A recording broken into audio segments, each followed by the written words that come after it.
یک فکر کنید چرا از دست دادید؟ از جسدی من به شما نفی نیست، اما زنده و یا مرده من حاکمیتی تو را نیست میکنم قرخانلی.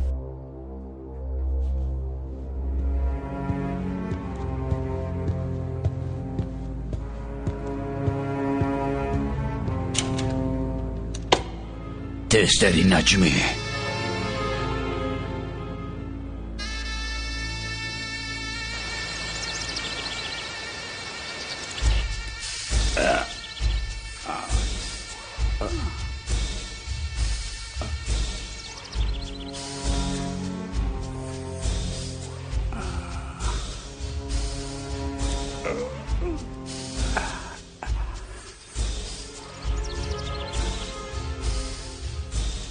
من به دست افتیدم، شاید تسلیم شوم.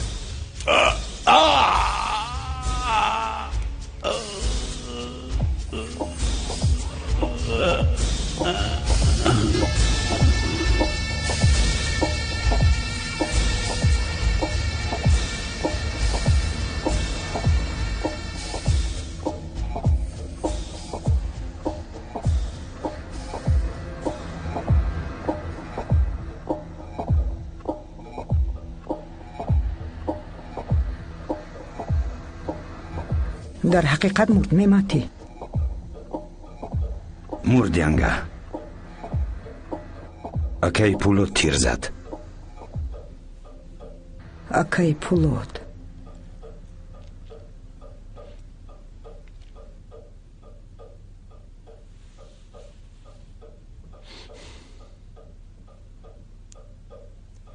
من نمیدونم که ما به او چکار میکردیم.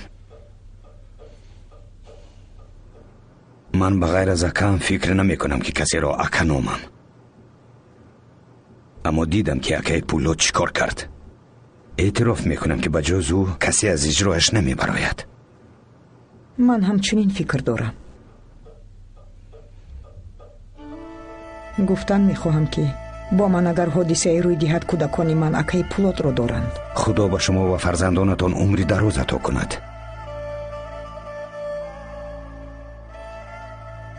تا آخر عمر من توفای از این بهتر گرفته نمیتوانم. نعمتی، تو مرا خرسند کردی. سخنهای مرا به پولاد نیز برسان. من هیچگاه قرضش را برگردانده نمیتوانم.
برای گور کردن پولاد اون قبر رو میکنیم یا برای برآوردن علی؟ تو اگر در جای من میبودی چی کار میکردی؟ من دوست داشتن علی رو دوام میدادم و از عشق پولاد نیز دست نمیکشیدم. البته پولاد رو هم به تو نزدیک است. اپا از برای خدا بگو علی از آن کارهایی که پولاد انجام داده است چند درصد را اجرا کرده است؟ تو چی گفتن میخواهی؟ علی به مرگم تنها رفت، اما تو و پولاد قریب همراه مرده بودید. حتی انگام مرگم یک جای بودید. من هم در این باره در گور اگر علی نباشد پس من با او امکان میدهم که همراه بمیرد. با کی؟ با علی.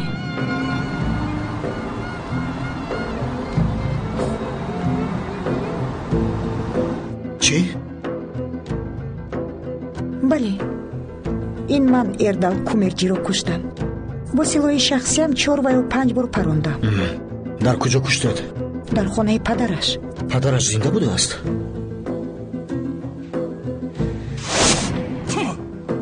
من آخر به تو گفته بودم که از این دخترک دور باش سگ. پدر این کارا نکن. پدر نکن میگویم. ببین در دست سلاح دارم، مجبور نکن که استفاده برم.